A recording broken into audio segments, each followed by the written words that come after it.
All right. Let me get this right here, a couple clicks. Now we're going to talk, we're going to shift a little gears here a little bit. We're going to talk about switch in government and get some clarifications there. And let me click a couple things here to get everybody in sync.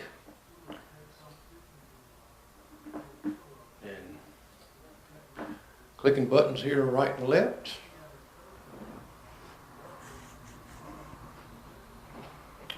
Give me a couple moments. And Frank Hart's going to answer you some questions about the government. We went ahead and let the other guys go there because they were, kind of in with the other part as far as the school goes. But now we're going to talk about a new form of government, and just give me a second here to switch a couple things over to where I get everybody in. Okay. There. One thing about these things, you have to switch profiles and switch this right here.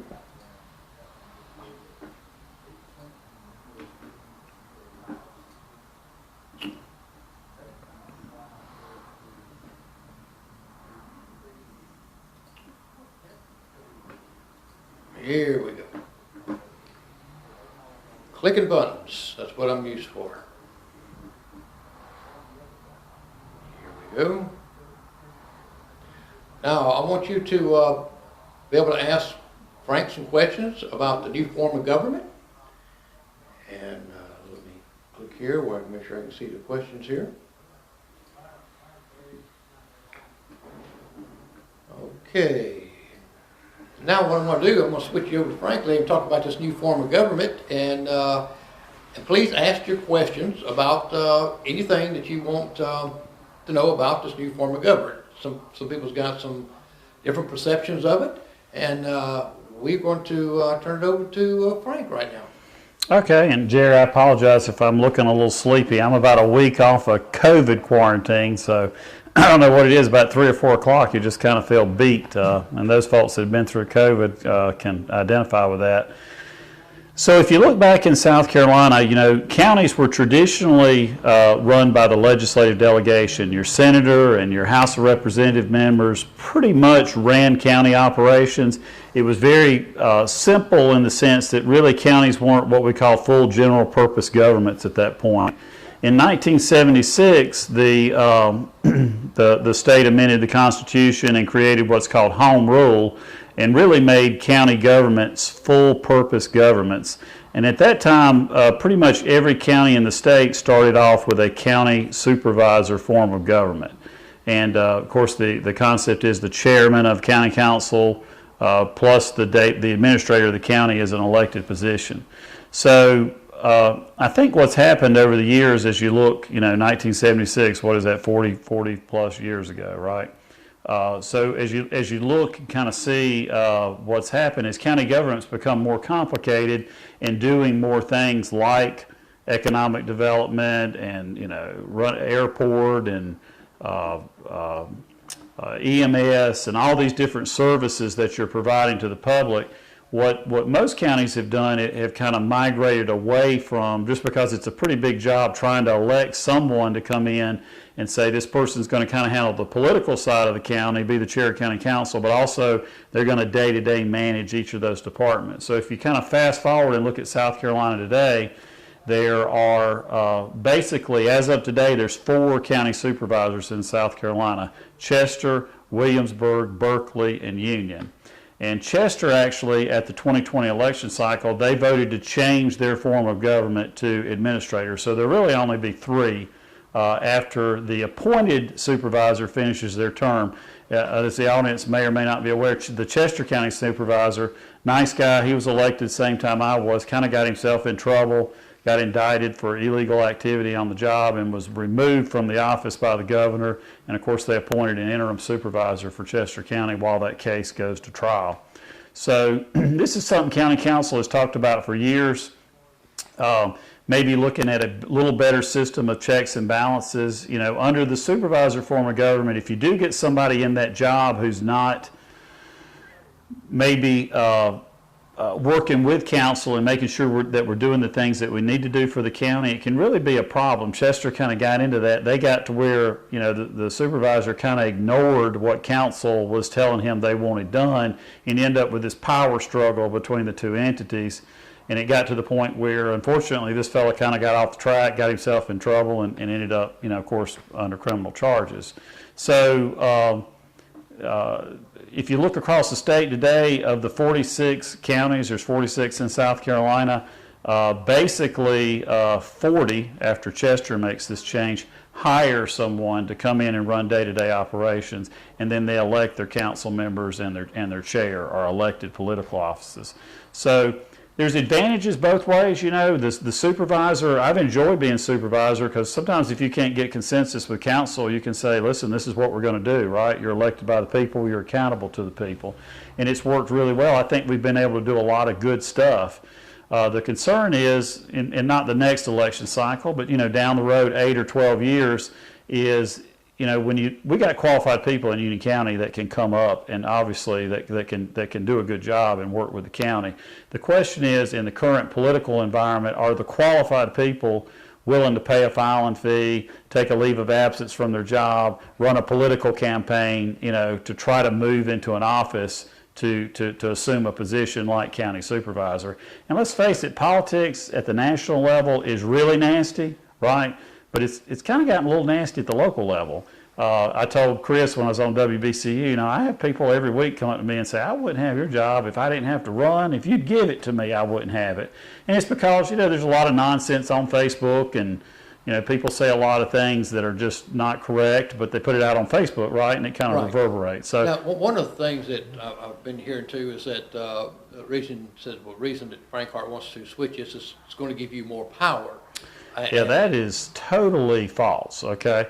The way it is today, as the elected supervisor, I chair the county council meetings, I run the meetings, set the agenda, but also I'm the day-to-day manager. You know, the supervisor hires, the supervisor fires, council passes a budget, but then once they pass the budget, it's my job to administer the budget and to spend the funds. So that is the epitome of kind of, in terms of power. When you talk about an administrator position, what you're doing is you're splitting the power of the supervisor between a hired administrator who runs day-to-day operations, who hires employees and fires employees, and a chair of county council who oversees the county council, sets the agenda for the county council, and run the meetings. So it's actually kind of certainly a decrease in power, because you're splitting that authority that's currently vested with the supervisor between two different people.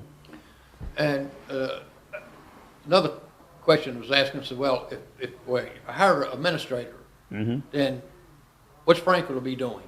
In other words, if you're not going to be doing all that stuff there, then what will you be doing? Well, so the position that we would, if this passes on the ballot next Tuesday, so next year in March, we'll actually open up filing for a chairman of county council. That person would be elected countywide. It's a part-time job, right, just like any other council job is, and their job is to set the agenda for county council, to run the meetings for county council, to lead county council to set the policy, direction, and strategy. So council in that form is really, they're the what. This is what we want to happen for the county. This is the direction we want to go. Your hired administrator is kind of the how. That person's hired because they're supposed to have certain expertise, and they need to come in and figure out how to get it done. And if they can't get it done, then you hire somebody that can.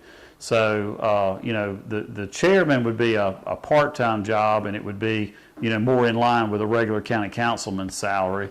And then, of course, you'd have your higher salary, of course, would be that paid person that's going to be doing that full-time job. And what I know someone thinks that $100,000 is a high to pay an administrator, but if you ever went into some of these factories, corporate businesses, that's really low, very low end, because I've dealt with corporate businesses that has accounting, that accountant supervisor or accountant manager that makes that. It's not a lucrative job, and it's hard to get. I know sometimes qualified, experienced people that's been in it for years because of that reasoning. And can you elaborate a little bit on that? Yep. So when you look at it, the county is a $20 million budget. That's basically that's what I administer as county supervisor, is a $20 million budget with between full and part-time, up to 300 employees, right? So that you're basically running a pretty good sized little company. So we did a salary study because we knew we were behind in a lot of areas. So we've already built into the budget the money for the position along the lines of what you're talking about. And our thought is that we can get somebody that's going to be competitive. If the public decides to do this, we got the money in the budget where we can hire someone who will have the skills that we need. But you're right. A lot of people, $100,000, it's a good salary, right? And it's in Union County, we have a low cost of living. But generally the folks who have the experience and the skills to do that kind of a job, they're already making that they're not out there at $40,000 a year, because it's a lot of responsibility, and you want someone. From my perspective, I'd rather pay a little more for somebody and they come in and really do great things. It's worth every penny, right? Versus you don't really get the expertise you need and you can get in a bind.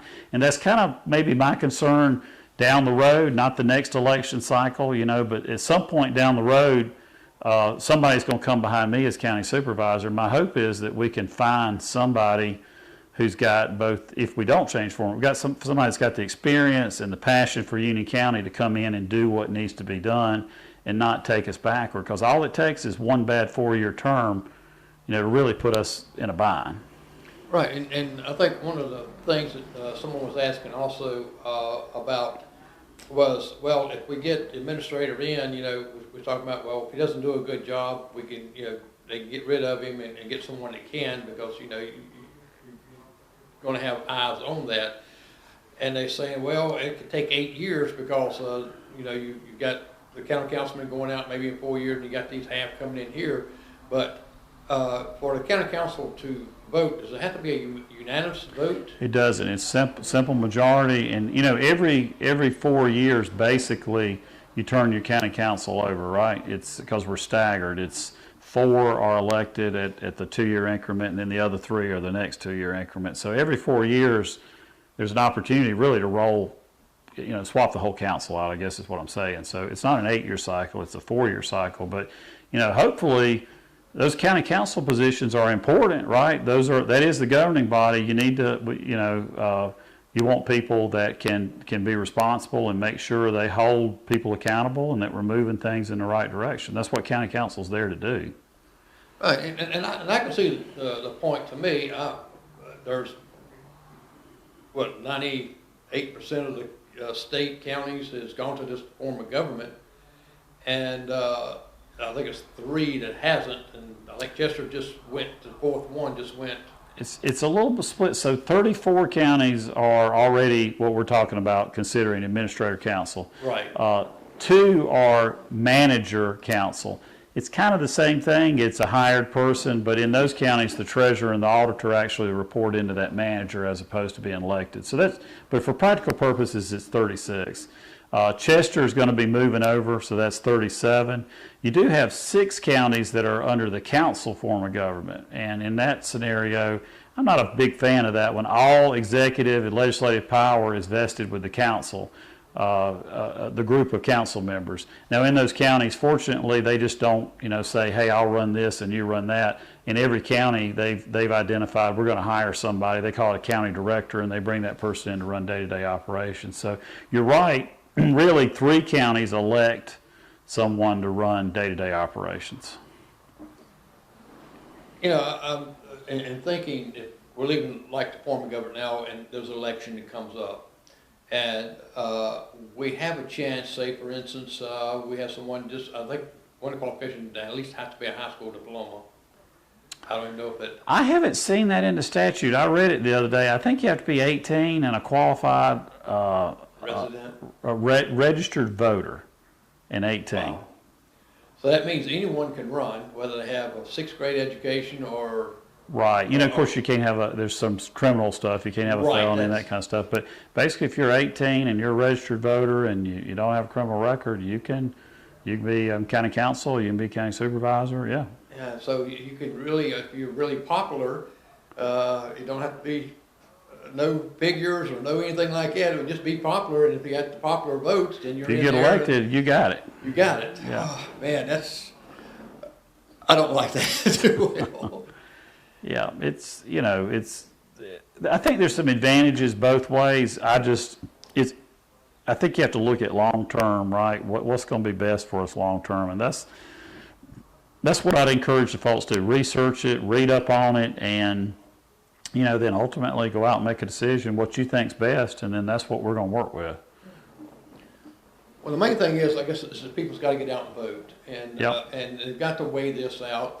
Don't chase rabbit trails down the road. Even I know that you answer a lot of questions. You get a lot of emails and calls about this, and it's been pretty well straightforward. I haven't seen anything hidden agenda on it, and it's there. And I know most people want to know, of course, about the money, where the money's paying for this and paying for that, and I think it's pretty well open, even with Joey and Michael there, about their part in it. And I know someone asked about how's SEC a partnership if they're not spending more than that in there, but any time that you've got someone that's given, they don't have to give 50 or 100%.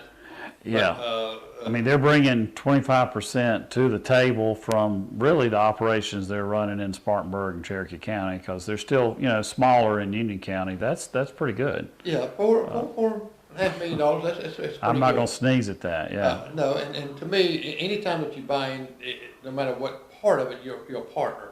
Right. And so that's why we use that term partnership. Some people think it has to be 50-50, right, yeah. Right, and it's really not that way. But the main thing is, people's got to get out and vote. Make your mind up. I hope folks, probably weekly I talk to folks who say, this is a problem or that's, and we have a lot of challenges, right? There's a lot of things we need to do, but it's easy to point out what the problems are. The hard part is, what do we need to do to make things better? I think this is one way that maybe we could come together, and particularly through this capital project sales tax initiative, and say, we want to invest in our community. We want to see some things change, and we're willing to put a penny for every dollar we spend toward it to invest in our community and make a change. But I know it's hard for people to vote for a tax. I hate taxes. I hate property taxes. I don't like paying it. But I know that if I don't pay my property taxes, then there is no EMS to roll up. There is no sheriff's office if somebody's at the door. Those services just aren't going to be there, right? Because somebody's got to pay for it.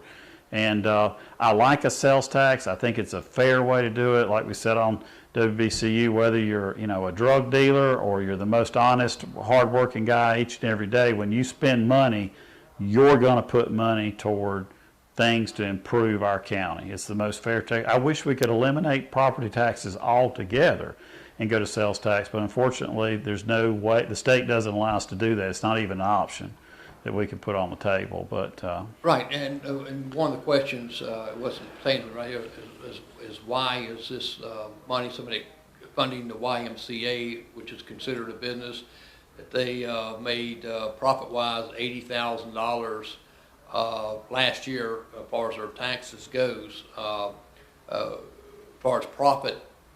I'm not sure that the way they were able to get into it is the Y is actually owned by the City of Union, and the City of Union supports the Y to provide some recreational programming in the city, namely that pool.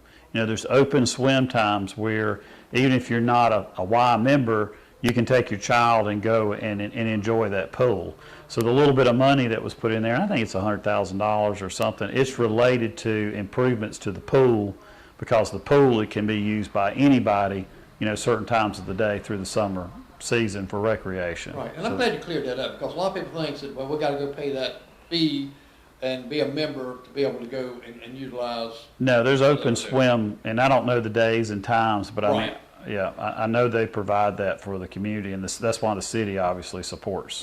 Yeah. So when you talk about that the city owns the YMCA there, because a lot of people think the building, yeah. The building, okay, they own the building. The facility, yeah. But when they mentioned the YMCA and they got their funding stuff, as far as To me, I know it's a big building, they have to keep the building up and things like that, and to me, in a big facility like that, 80,000 is really not much. If you profit on that, you're still in the black. Yeah, the Y is a nonprofit. I don't know the taxes the person's referring to. I've never looked at their numbers to see I don't know really much about their operation, but I'm sure they have some type of, they have to should be setting back money like any business would be so that you can, right, cover shortfalls and maintenance and everything else. Yeah, because nonprofit doesn't really necessarily mean that you got to be flat zero. Yeah, if you're zero, you're out of profit. You're You no longer operate as a nonprofit, right, because no one's going to work for free. Right.